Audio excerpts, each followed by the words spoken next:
Did you hit it or am I? I did it. Oh, we're live. We are live. If I waited for LinkedIn to catch up to us, we could be here for a while. Yes. So let's just let LinkedIn catch up. LinkedIn has had so many issues. Yeah, well, taxing the system, I guess.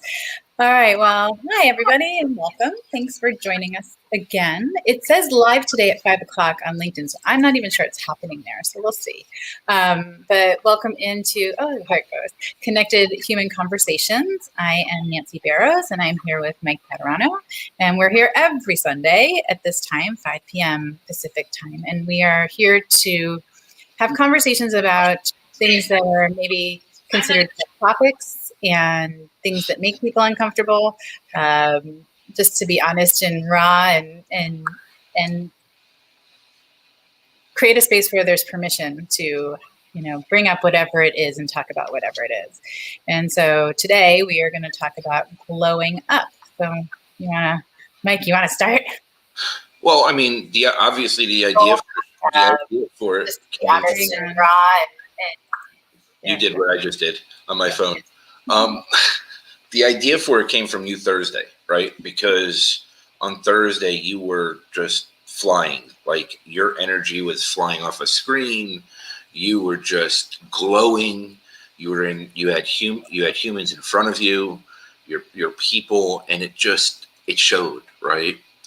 And like we talked about Thursday, Jairus was having a bad day. I was quieter than normal because my kids were nuts. Like, it was just, I didn't eat before going live, and I felt like I was getting dizzy. Like, I mean, there was just so much going on at the moment, right? And you almost felt bad for being in such a good space. And I think a lot of us do that, right? I think a lot of us get into a position where we want to feel bad when we are doing well, right? And we don't want others that are hurting to feel less than because they're not having a good day when we are. And because we're such empathetic people and we feel everything that everybody else feels, it's very uncomfortable for us to just have good days, right? And truly just be happy. Because it's hard to be happy. Well, and the funny thing, is I can have a good day if the people around me are having a good day. I think you were tapping into something, there. Yeah. And we feed so much off others around us that it's tough for us to just be happy for ourselves. And when we are, we feel very uncomfortable. So I said, glow up as the topic, or you said glow up as the topic, or whatever it was. And we went back and forth a little bit about it. And it was like, that really makes sense because, we don't want to throw it in people's face when we're doing well, especially with all the crap in the world, right? But the reality is there's always crap in the world. And the reality is we're so connected. We're so connected now. I go back and I always say that, if Jesus had a YouTube, there wouldn't be any other religions, right? So it's like, but that's the reality. Like, we're so connected now. I mean, and you can go to any religious foundation and say if they had a YouTube, it would be a different world. Right. If Buddha had it, then we'd all be Buddhists. Like, that's just the reality of the world that we live in. At these times it was passed down generationally and taken in perception and everything else. So when I look at this, it's like, how do we be happy for ourselves, celebrate ourselves, while looking for ways to lift others up at the same time? And hey, Jeff. Hey, Tim. Hey, Nancy. You're commenting. So hey, Nancy. I'm still not that talented. Like, my phone's right there, but I can't type in it and do this. And I'm trying. It sometimes makes me look as though I'm distracted, but I'm really not. But I also have to remember that I know how to type without looking at my fingers. So that would be helpful. Yeah, I have no clue. Nope, not going to happen. Can I send a voice note and have it show up on the screen? Because maybe that would be easier.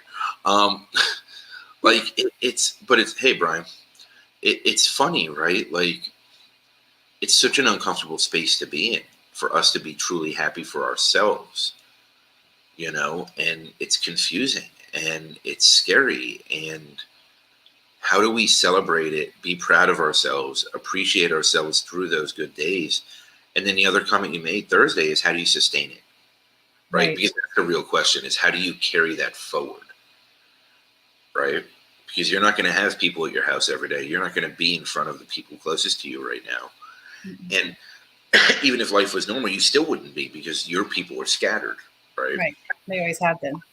Mine aren't scattered. They're in very two concentrated areas that I'm just not. So it's just, it's just, it's one of those, how do we do that and be sensitive to others while also appreciating ourselves?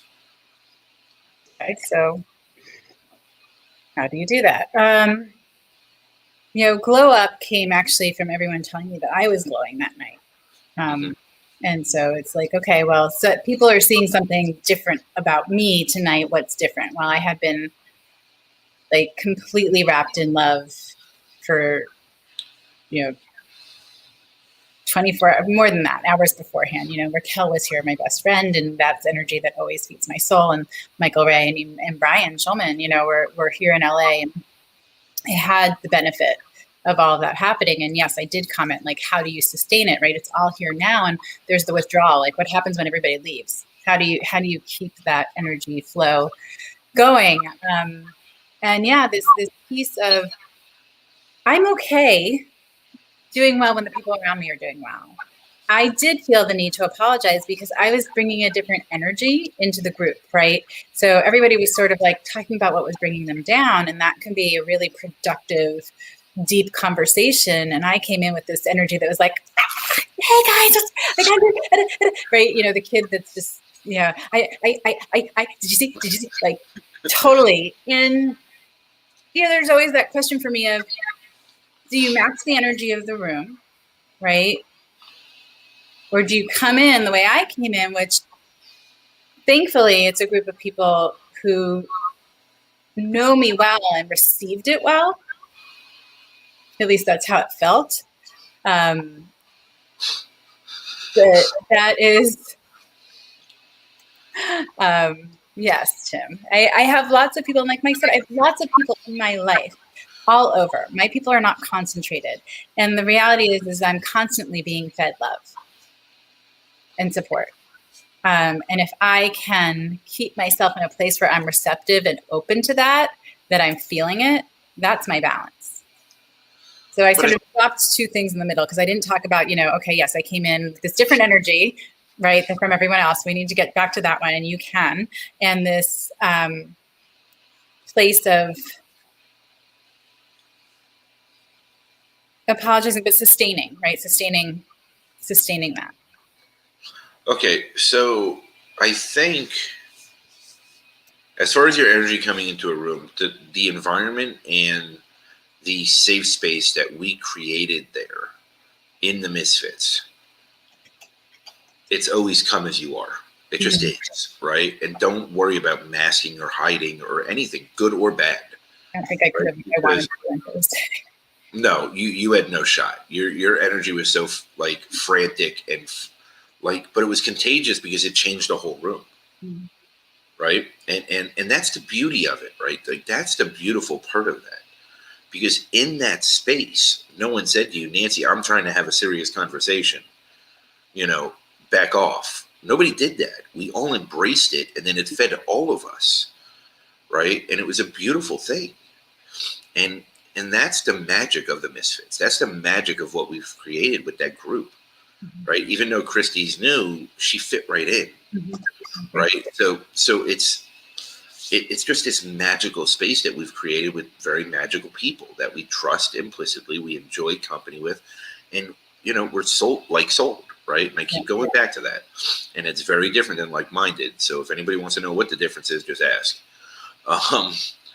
But it's really, as far as you're sustaining, I mean, you're holding it right now. You are holding it. It filled your cup, and you're full. Yeah, and last night, little last night I did fill my cup. I did fill my cup. A few too many times. Part of the Passover Seder, and you're supposed to have 4 glasses of wine, but there's something to be said, and I'm learning about my energy and my gifts with energy. And it's something that I've always just sort of accepted this is who I am. But who I am allows me to come into a room and take that negative energy or be with it without taking it on. Right. And so. But you don't. Okay, so let me just reframe that for you a little bit, not to overstep or talk for you, but hey, Carl, it's not to overstep, or I want you to reframe that a little. Okay. Because you don't take it on ever. You never take it on, the negative energy. You literally shift it to positive. You literally shift it to unconditional love. And it doesn't change where you're at for you. Now, you could be having a bad day. Right. And still be that for somebody else. Or you could be like you were Thursday, flying high, and still be that for somebody else. Right? Carry energy approved.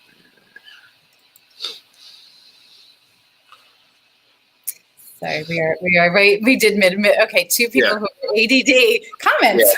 Yeah, we both like freeze at the same moment, like to try and read what we're missing. Too many shining objects all over the place. My ADHD has been high gear today, actually. It's like you're sustaining it because, okay, so it's different face to face, right? And I'll let you know when I know what that's like. For more than a couple hours here or there. And it was insane for the couple hours. So I'm not taking anything away from that, but it was insane. Like it made me realize how much I miss being in person with the people that I care about. So it was positive and negative, right? Because it also made, right after that, the court date got So it was like this whole, okay, well, I guess whatever. Obviously I need more to learn. So I'm learning. And it led to an enormous breakthrough for me. So it really was the best thing that could have ever happened to me in lots of ways. Not for my kids because they're not happy about being here, but besides the point. But it's sustaining you. And it's also helping you to understand you better, right? Because now what you are becoming acutely aware to is how that impacted your energy. Right. And now what you're working on is how do I fill my cup in other ways so I can carry that forward? So as much as you were concerned about a letdown and going off a cliff, you've also become so acutely aware that you're not falling off that cliff and you're looking for ways to sustain it in healthy ways. Yeah, my normal would be to be in that great place. And then when it's quote unquote withdrawn or whatever you want to, call it, is to have the low afterwards. And, what I'm finding too, you say things that always spark things for me is, while I'm not susceptible to other people's negative energy, I'm really susceptible to my own negative energy, like really susceptible. And it's surprising to me being an empath. Like I feel that. I feel people's negative. I feel the hurt. I can feel the anxiety. I can feel the confusion, like whatever it is. And I'll feel it in my body, but I don't take it on, which I never really thought of before.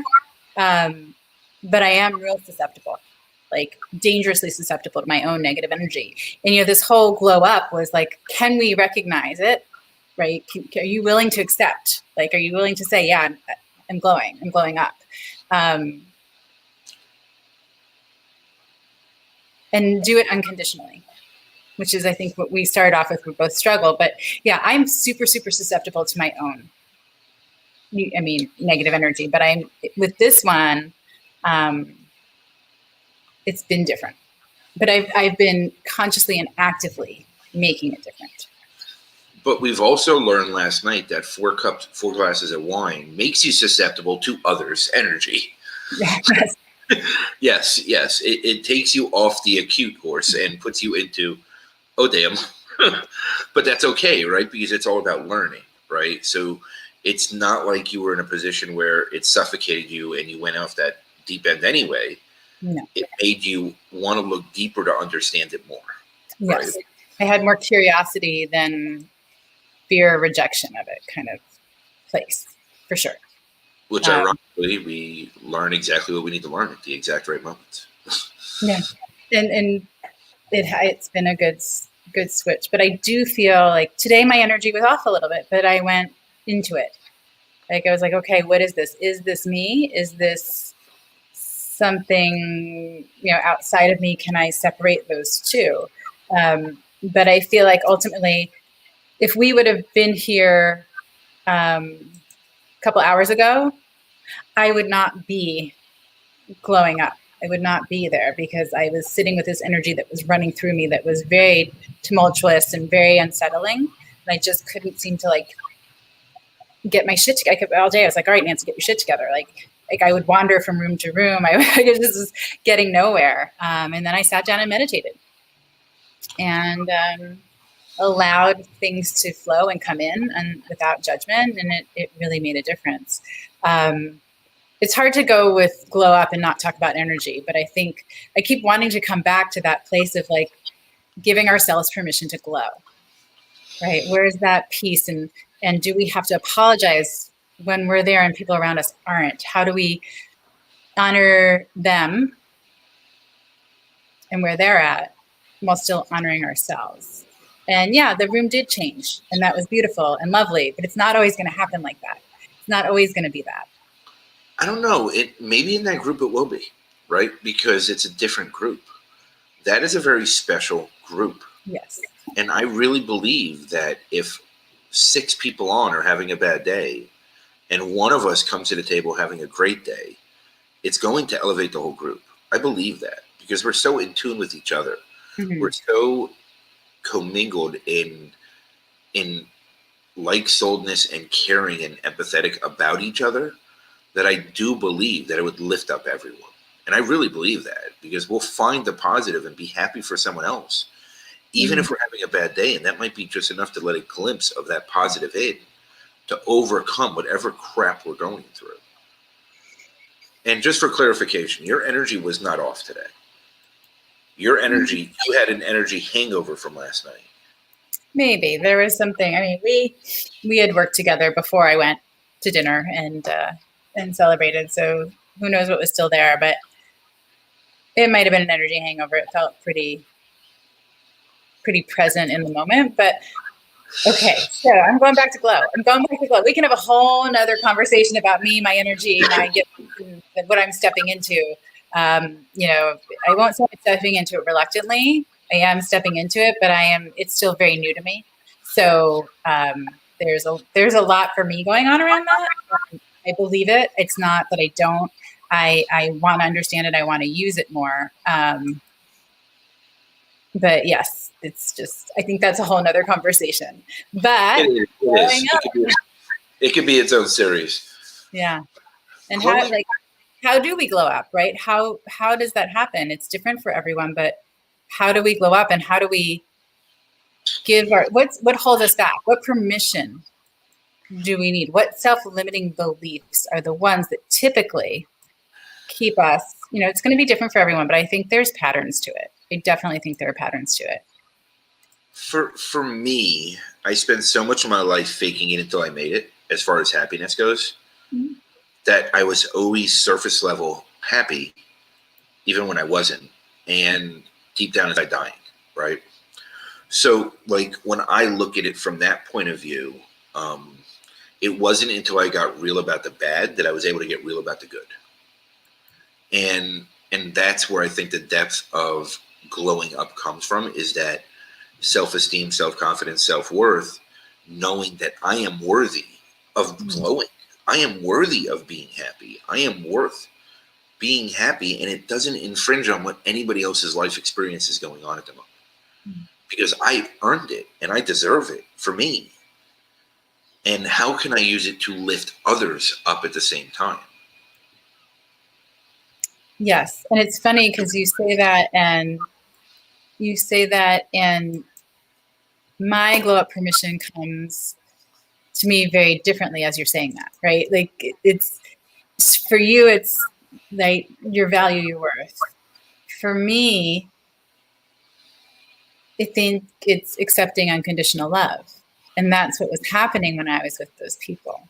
Mhm. When I allow myself to really feel that, really allow it in, that unconditional love. And, my past, it's, it maybe not this thing I do all the time, but when the community that I am building now, there really is, there's this community of unconditional love for me. And I am able to more and more take that in with clarity and consciousness. And so it's so funny because you were saying about your value and all of that, and immediately it was like, it was unconditional love. That's what I was in for those hours, those 2 days. That's what 100%. Yeah. I mean, and being aware of it is huge, right? Like just knowing that that's what it is. I'll let you know what that feels like when I feel it in person. It's been a while. I mean, yeah, my kids, but that's a little different, right? Like my kids. It's definitely different. If you ask Raquel, ask Michael Ray, ask Brian Schulman, it's definitely different. And it was really amazing because, it's like, ooh, should it be all this excitement? And oh my gosh, there was excitement. But for me, it was like seeing a good friend that I just hadn't seen in a really long time.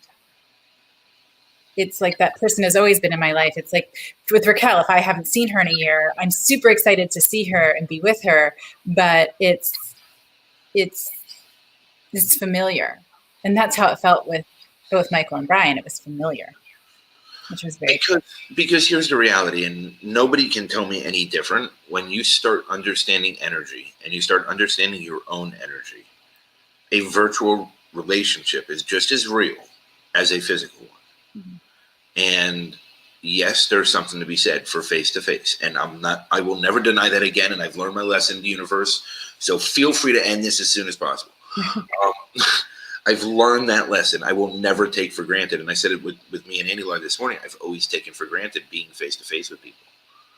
But I also didn't believe I was worth it. I didn't believe that I could be present. And I didn't want to be present. I wasn't present to myself.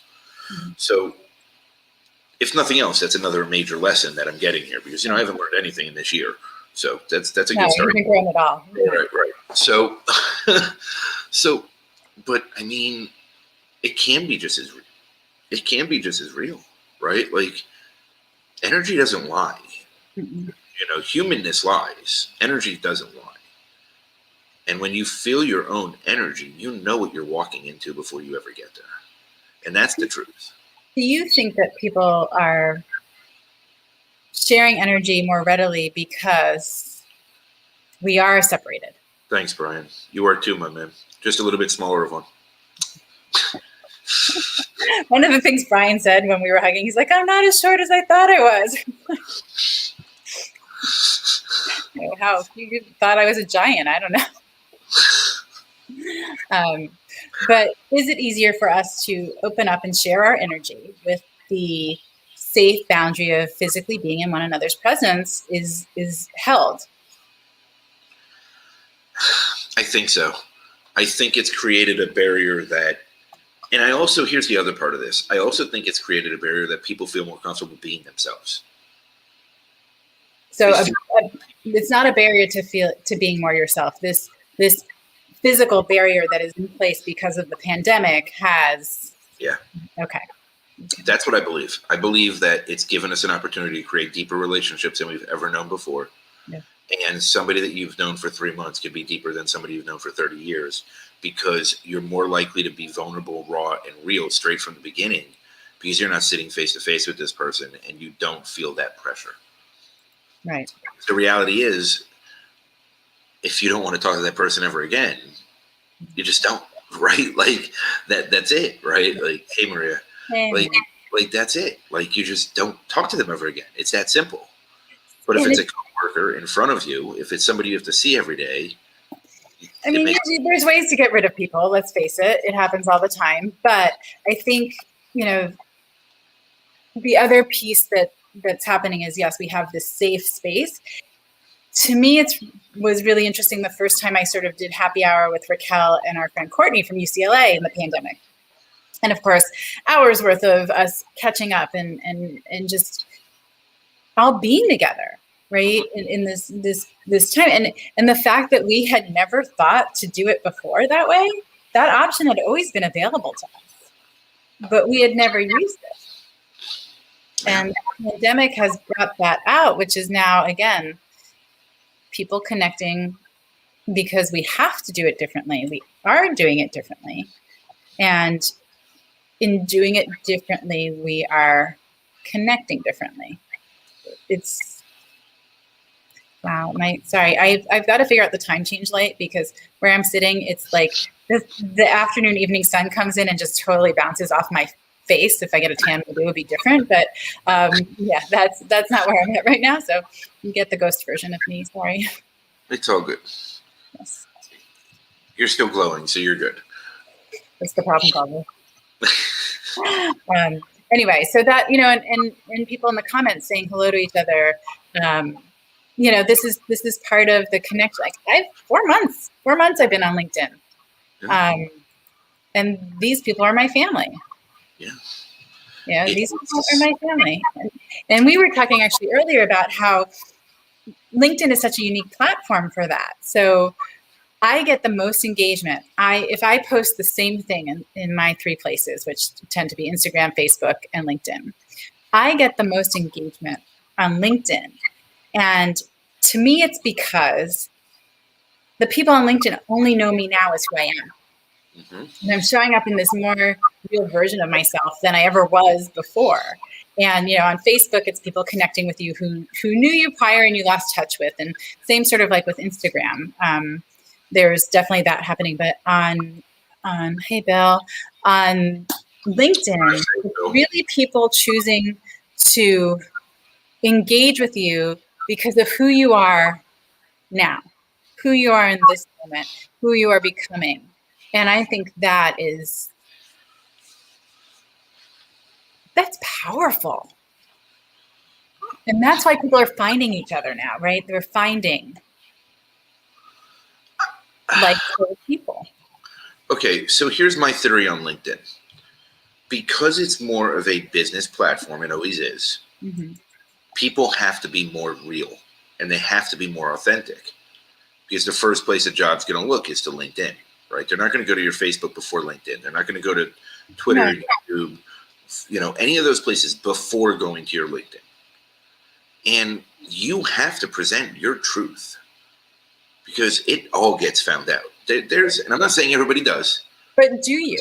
Do you? Because I think a lot of people in business do not want to show who they really are. The old me in business wouldn't want my potential boss and coworkers to know that I had been sexually abused by my grandfather. That would have never been something I'd want out in the workplace.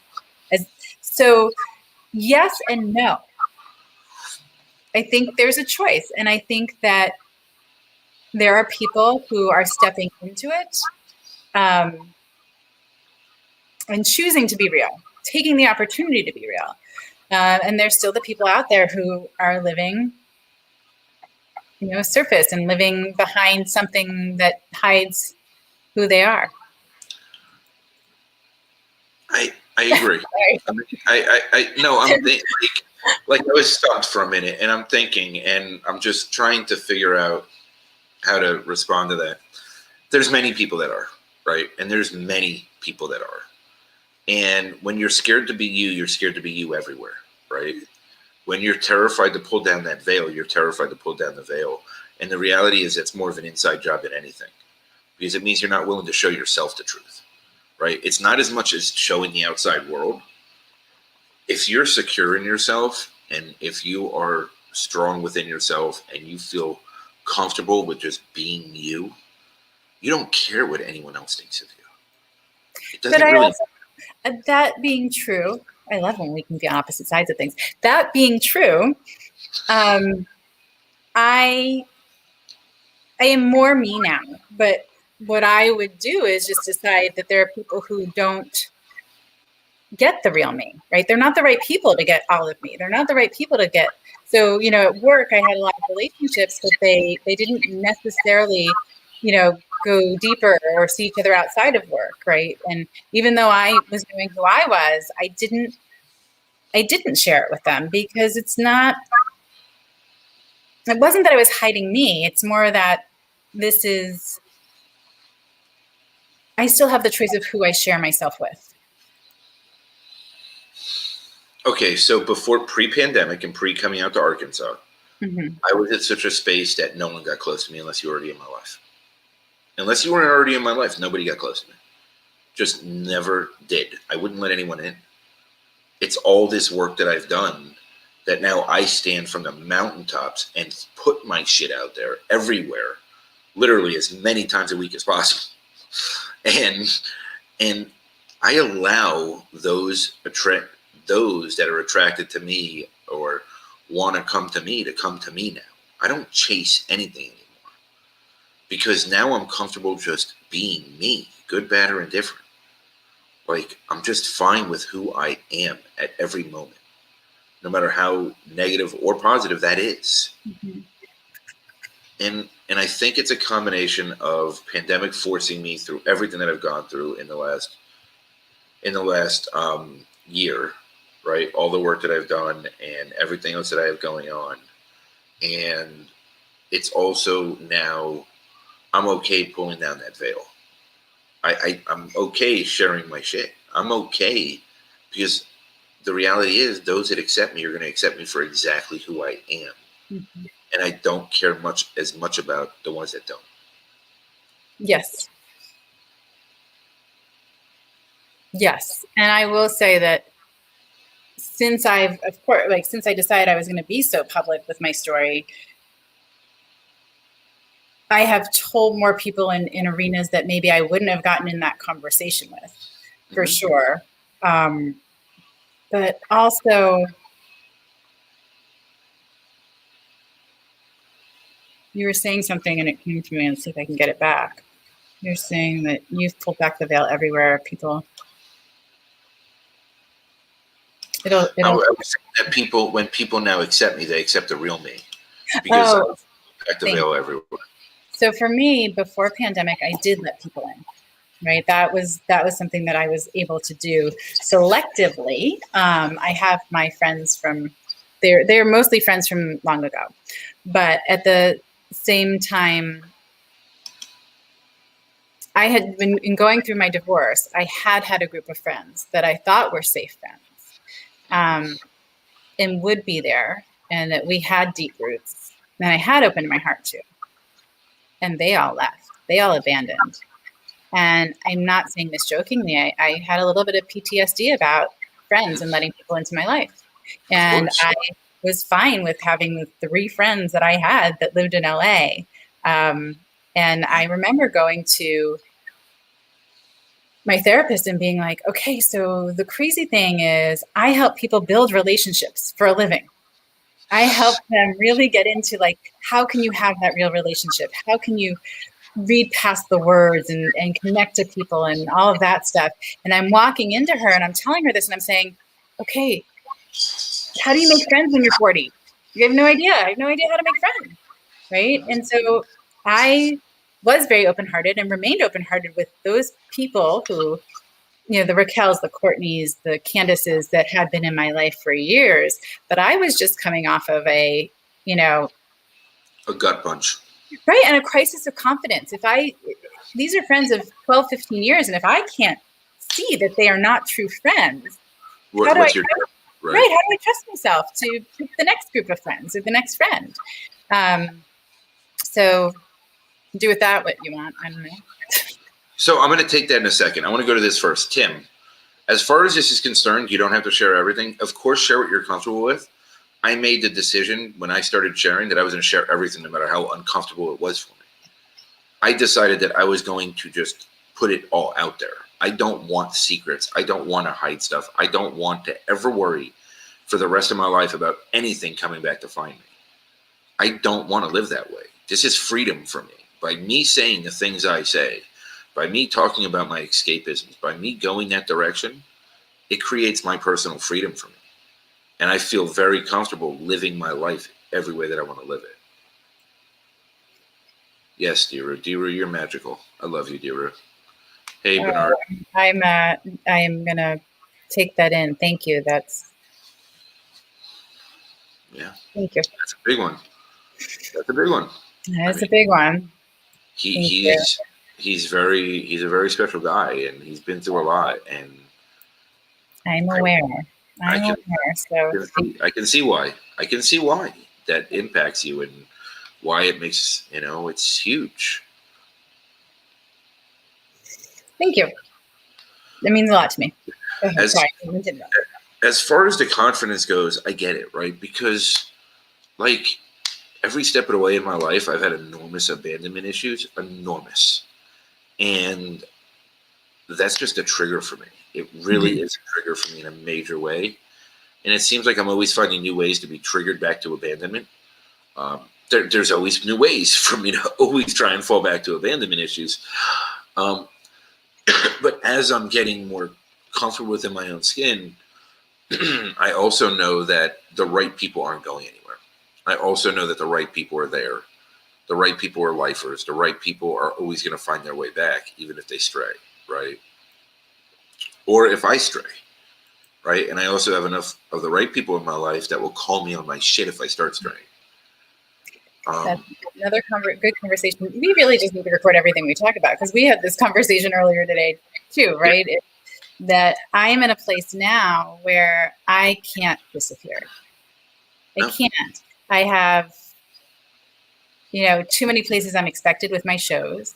I have too many people that I have connections with and communicate with on a certain, regularity or basis or in a certain way, that if I were to, not be heard from in a day or two, I believe those people would come to me, like they wouldn't allow it to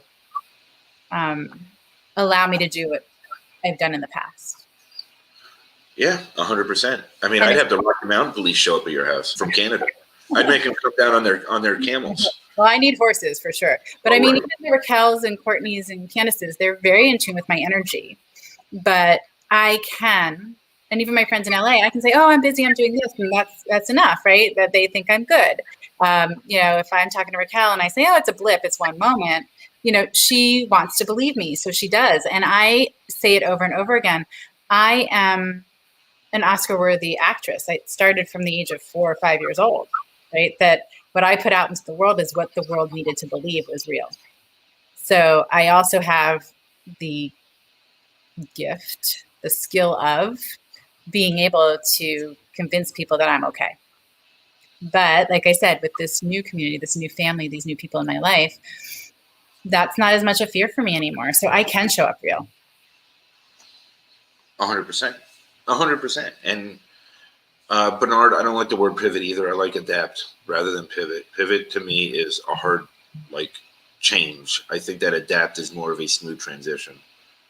Yeah, we're way comments behind. So, I mean, there's camels, there's California, there's suitcases, I can't even keep up anymore. Okay, what are they? Oh, they're packing up to come to California, or? I don't know. Okay. Oscars, that's your acting. Thank you. Shout out to my acting. There you go. Brett Showman, you're No. No, he's Southern California.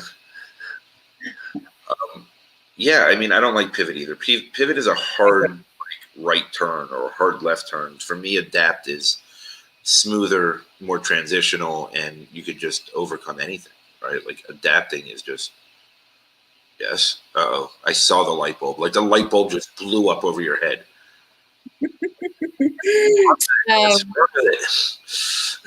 So to me, and I don't like the word pivot either, and I do like adapt. And as you're saying, it's a hard right turn. I'm thinking, gosh, there's something different in the intent of adapting and pivoting. And that's why it doesn't sit well with me. I feel like pivoting is a concerted effort to go away from everything that is.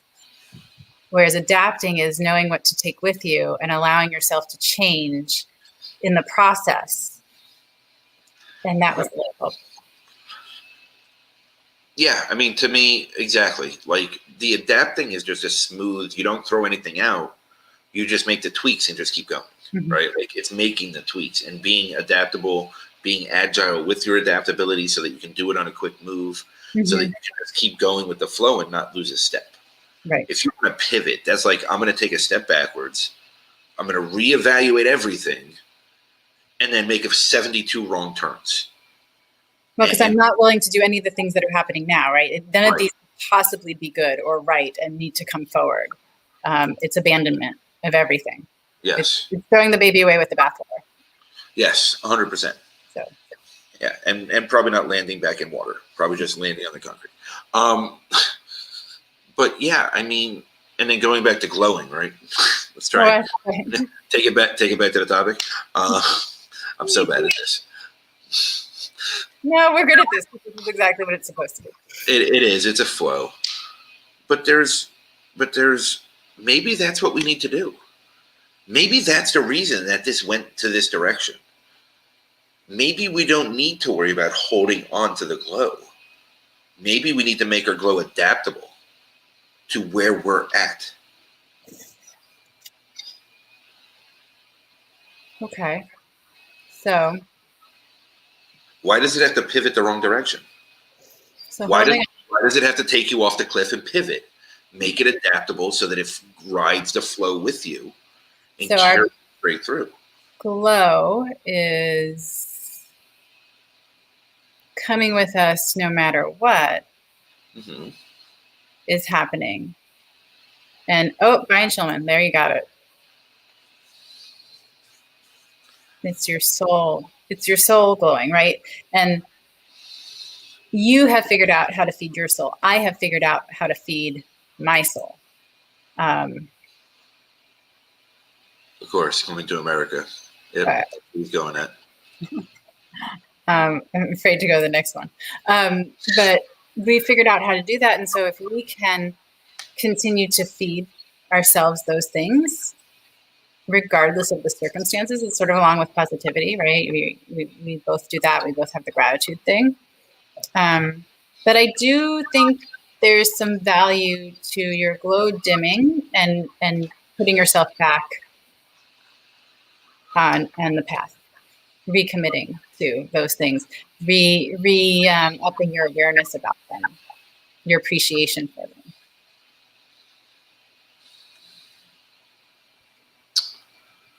But why does the glow have to dim?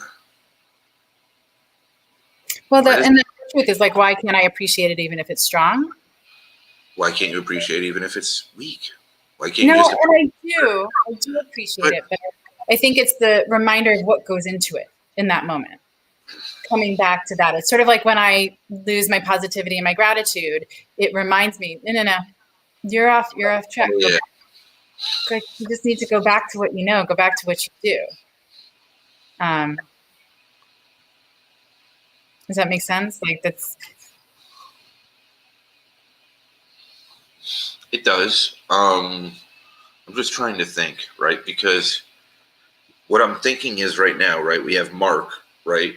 Which Mark is just this nymph of a human being. And he's just this magical person that has this essence about him, which feeds off conversations with everybody, right? Because that's how his interaction is. Mm-hmm. He has 3 kids like me, so it's not consistent, obviously. But when it is, it is. And when it is, it's magical. How do we allow, ease, adapt, and attach it to our glow? So it's allow, ease, and adapt. Uh-huh. Well, why would we bring it to? Why would it be different from any of the other things we allow? Right. Do with ease or adapt. Right. So why does it ever have to dim? Well, for me, all these other things that I allow with ease and I adapt to aren't without ebb and flow. So hang on a second. Okay. I'm going to put you on the spot right now. Yes. You Mhm. are grateful for the most unspeakable, unimaginable things that have happened to you. Yeah. If you can be grateful for that, then why can't you glow through anything? I don't know. Well, and I don't know if I can. And I can have gratitude. Yes, I have deep gratitude for what I've been through. Um, So and if you're my grateful first for reaction is because who the fuck do I think I am that I've mastered this and got it right? you don't have to get it right. You just have to be you. Well, exactly. But like, there's still more to go. So Okay. I'm not going to necessarily live every moment in my highest vibration because I still have those lessons that are coming to me that Not true. No. Not true. Because you're living in the highest vibration at that moment, no matter what you're going through. You're perfectly imperfect. You're always perfectly yourself. Okay, It doesn't true. matter where you are on the swing, where True. you are on the flow. So then why we go back to why don't we allow ourselves to glow up? Like why do we tell ourselves that we have to come down from it? Because we remember that's how we just started this conversation: is how do we keep it? Well, why the hell do we have to lose it? Why are we telling ourselves that we have to lose it? People in comments save me here. There's no one out there that can have these answers, I promise. Um, I love our commenters, but there's not a single one out there that can. I don't have these answers. I mean, there's likely to have the answers as I am. That's not true. Yeah, Flossom. I love Flossom. Perfectly imperfect. These are all, But I mean, if I'm really thinking about it, right? Like, you can be so deeply grateful for the most tragic, horrific things that have happened to you in your life. You still struggle to be grateful for the great things because you're scared you're going to lose it. So why are we allowing that? Yeah, in this context, it sounds like I'm afraid to lose it. I have to sit with that because that's not something that's resonating with me now, but that doesn't mean it's not true. Thursday, our conversation went from everybody having a rough day to you having an amazing day, all of us being happy for you, and you posing the question, how do I sustain it? You're already thinking about the letdown. It didn't even leave, and you were thinking about the letdown. Yeah. Why are we doing that to ourselves? Why are we putting that on ourselves? I have more evidence to the contrary, but what I'm not bringing to the table is my belief, my faith, my knowing, right, and trusting. Neither of us are. Right. Most of us aren't. Right. And I mean, that's the reality. That's the whole reason that's the reason I'm asking you right now, because I do everything on live, so I just don't care. I mean, I'll have no problem looking like an idiot to get the answers out. Doesn't matter to me. I just want the answers. Somebody tell me how to do this. Yeah, answers, schmanswers. But like our answers adapt. Our answers change. What makes us glow might adapt and change. So again, allow ease and app. Allow, ease, and adapt. So if we allow ourselves to glow consistently, we do it with ease because we don't force it. Right. We don't try because trying gets nothing done. We just do. And we adapt to whatever circumstance comes our way. What's going to take our glow away? Ever. Well, like I said in the beginning, for me, I'm really susceptible to my own negative energy. So that's one thing. But you're telling me that.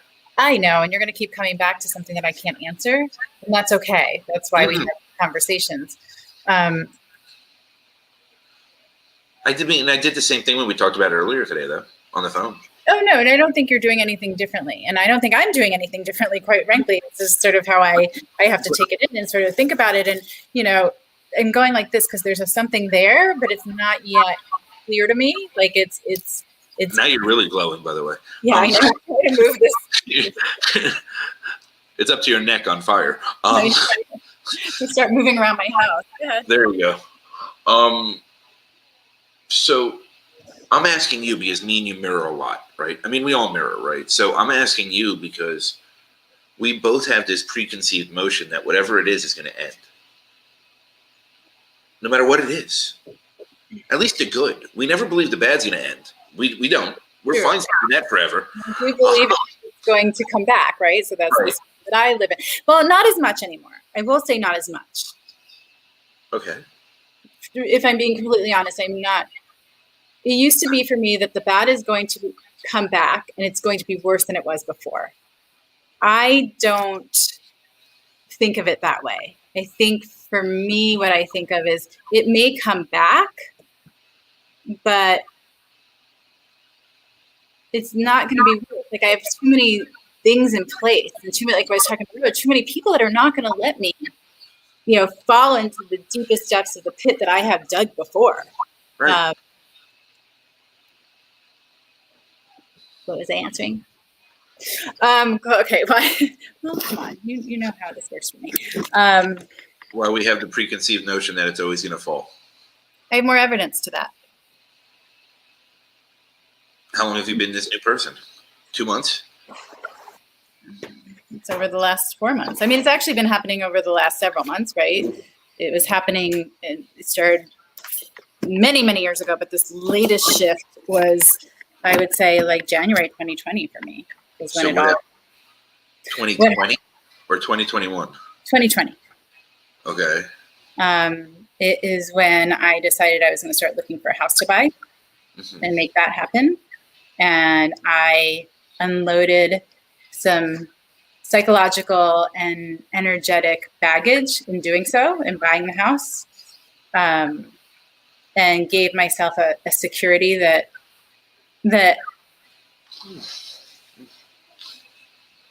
allowed me from there to venture out, for lack of better verbiage on that.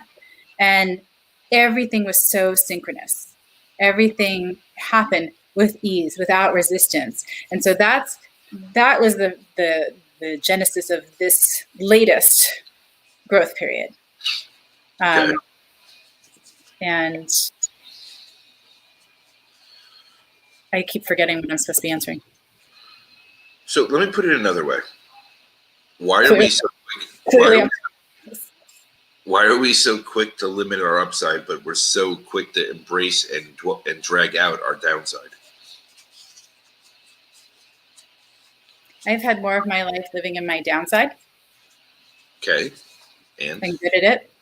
I had most of my life living in Florida. Obviously, that's not working for me anymore. Right. So, but you're challenging me, but I'm telling you honestly, is like living in this higher space, right? And glowing is, and not that it's less comfortable on some levels than being in this new space. I'm learning to occupy this new space. I'm learning how to flow in this new space. I'm learning how to fully take up this new space. So this is a I don't know that I'm denying it. Hang on, because it's coming to me. I don't know that I'm denying it. I am growing into it. It feels like I'm growing more than I'm growing into it. Okay. I'm denying it. And you can call bullshit, because it could be bullshit. No. I'm not going to call bullshit. I'm watching your growth right here on the screen. So, because you're starting to allow. Here's what I'm going to say. If you spent 95% of your life in one vibration, and now you're spending this last 5% in a new vibration, are you comparing apples to oranges? How can you compare the two? I can't. I can't necessarily, but the thing I'm going to tell you is I outgrew that thought, and the last thought I had, that it's about where I've existed longer.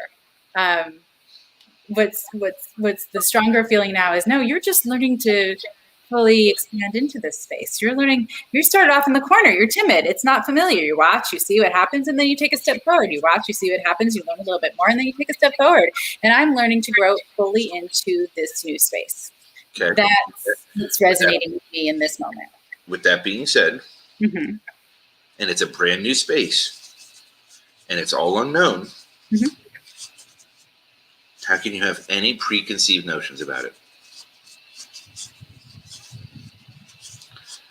We are allowing our conditional behaviors from our past experiences Mhm. to potentially define our new experience at a different level because we're putting that restraint on ourselves.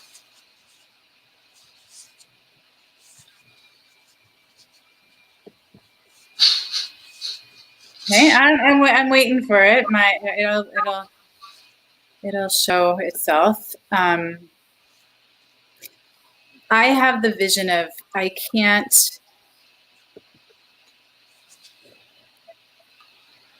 can't fill space, like I can't live with negative space.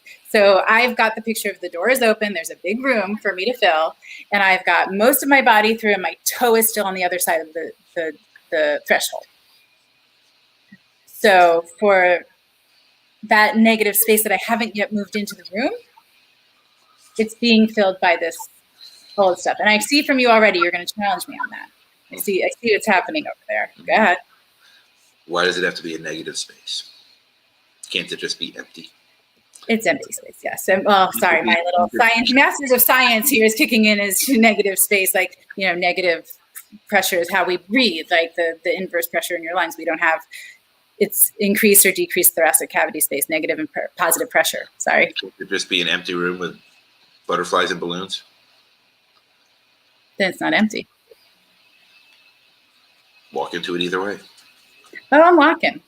But what I'm saying is maybe it's time for both of us to stop creating expectations of an outcome either direction and adapt, allow, with ease, and just be.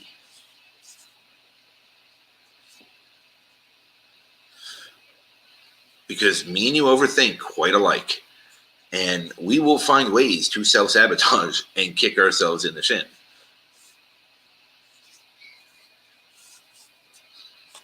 How I handled this last one makes me think I'm less apt to self-sabotage. One thing that came to mind. The other thing is, yes, allow, adapt, and ease. The third thing was when you were saying that, I'm like, I'm a manifester. I have expectations for everything. So am I. Right. So why can't that, having an expectation for it, be moved into the positive, which is what's happening for me? For me, what I've learned to do, is manifest on the macro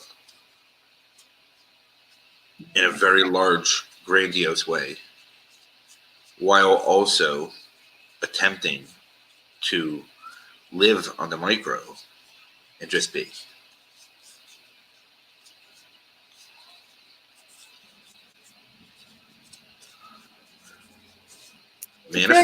Manifest where you want to end up on the macro. Oh, yeah. And then in the meantime, rather than both of us finding ways that the good is going to end, because that's really what we're doing, we're both looking for ways and reasons and how and why it's going to end. I'm looking to be prepared for it, is what just jumped into my space. Is you're looking to be prepared for it. So my work, driving down the highway. Hang on, but so my work is in, right, knowing. My work is in not needing to be prepared for the worst. Just being prepared. Knowing I'm prepared. I have everything I need within me. I have the skill set that I need. Right? You're going to challenge me again, but because I'm challenging me at the same time because we're going through it together. Yeah. I'm doing the same thing, and I'm just trying to understand both sides, but having a conversation with somebody else other than myself. It's confusing when arguing with myself. Right now, my work feels like rather than preparing yourself for the worst, which is an old pattern, how about you start looking at it the other way, right? That I do have everything within me that I already need. I have survived 100% of my worst days. I know how to flow through this. You don't need to be thinking about it. It doesn't need to be something I prepare for. So then why don't we just allow? Because I said, this is my work. I'm still working on that. Still getting to that being my only truth around this. I think I found your affirmation for the morning. Okay. The negative outcome does not need to be prepared for because it won't happen. Right. I'm going to put it in the positive. Put it in a positive note, but yeah. And how I prepared for the positive, something of that nature. I will flip it into. I mean, but like I'm sitting here going through this, and it's like light bulb after light bulb for me because I've been always waiting for the shoe to drop, waiting for the worst case scenario, waiting for something to go wrong. I mean, even my conversations today, think about it. Like, Right. I'm waiting for something to go wrong. Yes. And you're bracing for the worst, right? The worst case scenario. Because if we feel we can handle that, then we're good. We can handle the worst case scenario, we're fine. But why even waste my energy on that? I'm wasting so much time on that. Why not just be and just let it flow, however it's going to flow, knowing that the plan is there, things are going to happen, good and bad. But why can't I just glow and be me no matter what? What's your answer? That's what I'm walking into starting now. Right. I'm done. Your answer was you didn't have the same awareness that you have right now about it, right? No, this whole conversation just brought it all out. So. But it's not always about positivity, Bernard. It's not. It's being cautiously optimistic. Cautiously optimistic sounds like you were still holding on to that worst case scenario. Yeah. Okay. What's scary about it being positive and only positive? But I don't think like there's an extreme of positivity that's also.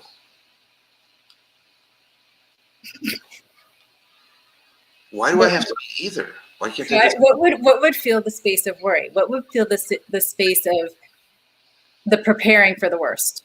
A plane ticket. Oh, sorry. That's locus of control outside of yourself. Control outside. Try again. I'm not. Meanwhile, we're at an hour. We're going to keep going because this therapy session isn't over. Keep going.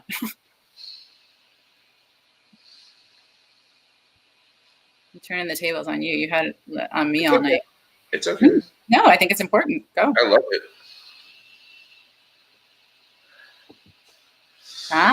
Optimism. Okay, positivity, progression, optimism, momentum. But it can be very true for Bernard and still not be true for you. I don't think it's true for me. I think it's more of really those key words, which is allowing, doing it with ease, which is not trying to force any outcome either direction. Adaptability, knowing that because of my life experience, I can adapt to anything, which I've proven time and time again. But you're looking at it as, and I'm not saying I'm moving from this. I can see it. You're looking at your life experiences that you can adapt to anything, that your life experiences make you prepared to adapt to any of the negative that comes, not any of the positive. Yeah, no, they freaked me out. Like, I mean, when Kelly showed up at the house, I literally slammed the door in her face. Yeah. Sid had to open the door and then tackle her, and she almost dropped the pizza. It was really funny. And I didn't talk to her for the first hour that she was in the house. Like, not a single word. Hey, Jairus. Hey, Jairus. Oh, Jairus, you could put 2 cents in here, I'm sure.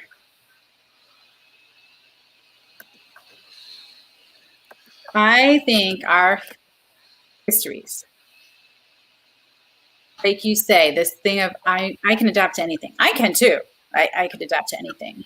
But when I say that, what I'm really saying is I can handle the worst the world has to throw at me. Not I can I could adapt to the most amazing things happening tomorrow. Okay, so what if we change it to I allow for the best case scenario to happen? But I just allow for the best. Yeah, I mean, just allow for the best because I've never done that in my life. I've always found ways to stop it. I allow for the best. That's pretty damn powerful.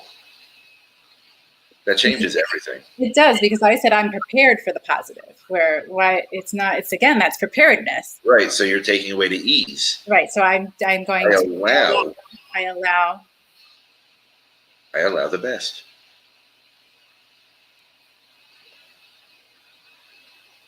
Because then nothing ends.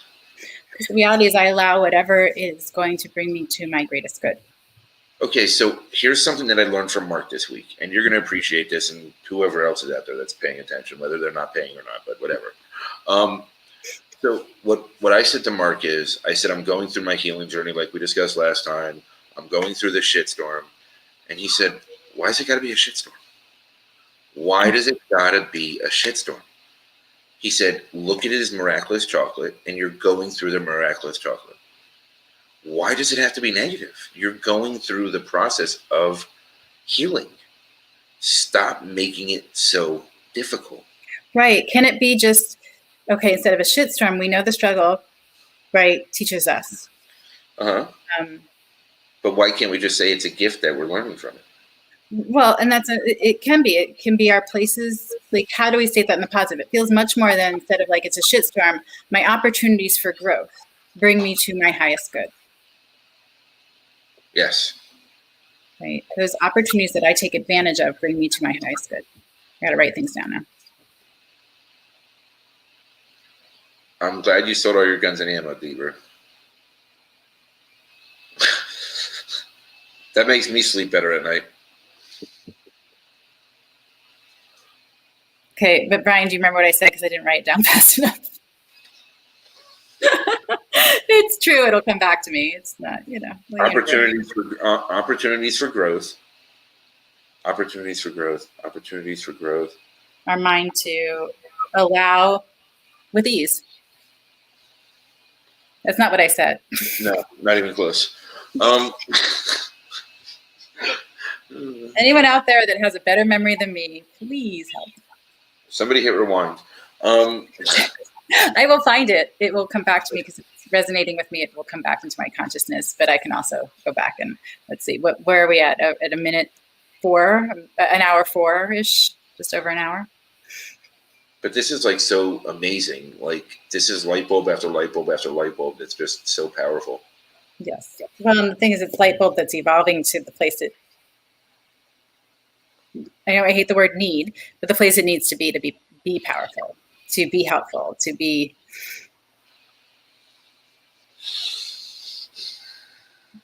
All right. Our opportunities for growth lead to? Is that what it was? Lead to? Lead to me being my best self,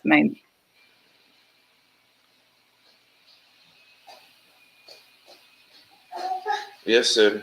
D-Roo, I'm voting more than once for turntables and guitars. Okay, what do you want to eat, Sid? You want tacos?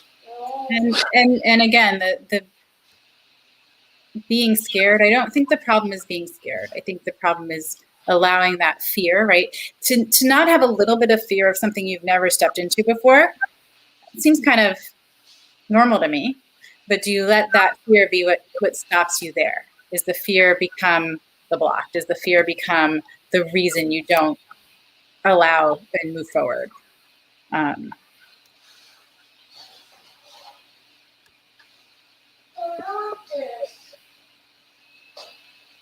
Okay. You want spaghetti? Okay, can you put it on the counter? Why don't you just eat out of that then, and I'll throw the rest away. Okay. Close the fridge, please, so the rest of the food in it doesn't go bad. Okay. Go ahead. Put it in the room because you're. He said this is Brian's. Yeah. Those occasions happen. So where are you going? Happens so we can do so. And it's those moments we look back at and help them through their journey. Absolutely. The struggles and occasions. Apparently, I'll be right back. I have to go deliver spaghetti to the back. Oh, okay. We're getting ready to wrap up, but I will look back and find out what it is that I said. But if it's meant to be those words, it will resonate with us, and we'll do with it what we need. But I also think Sid is very intuitive and knows that you need a step away, because this has been a bunch of light bulbs for both of us. And I believe in the power of words. So this dialogue where I can get to the words that best reflect the feeling, the thought, the goal is important to me. Which is why I do my affirmations. And I posted recently, I love when they change as I'm writing them, because I'm getting to the right words that capture really what it is that I'm expressing. So I don't mind going through this and trying to figure out without looking back what the right words are. So Michael. It's great. There you are. It's in the microwave, so I gotta wait for it to All be. right. I'm not even in the center of the camera. Like I'm all the way over now. It's like You're like ready to go. Okay, well, I'm falling out of the screen. let's say goodbye. We are at an hour and 10. We brought up a lot of great stuff as we process this week. We can always come back to.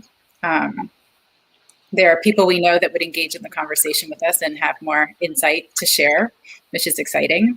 And like I said to you, words are, I was saying it, you were off, you probably heard, words are really important to me. I'm careful with my words. Words are like the right words, quote unquote. Not that there are wrong words, but there are words that capture really what it is I'm feeling and trying to express. So I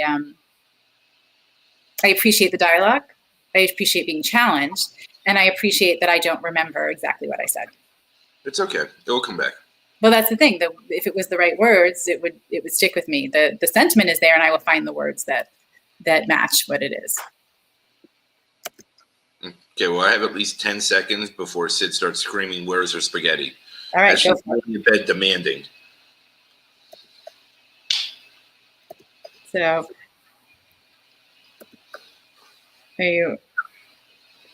Thank you, Katie J. I have people like you in my life that will never let me forget that, and I'm uber appreciative of people that are in my life. Thank you, bro. Thank you, everybody. Yeah, thank you. Thank you. Thank you, everybody. Yeah, thank you for being here. Thank you for sharing and being part of our big growth moments. Really is what's happening here. Mm-hmm. So we come here talking so that we both grow, knowing that as we stand here, well, I'm standing right now, when we enter this space, that we are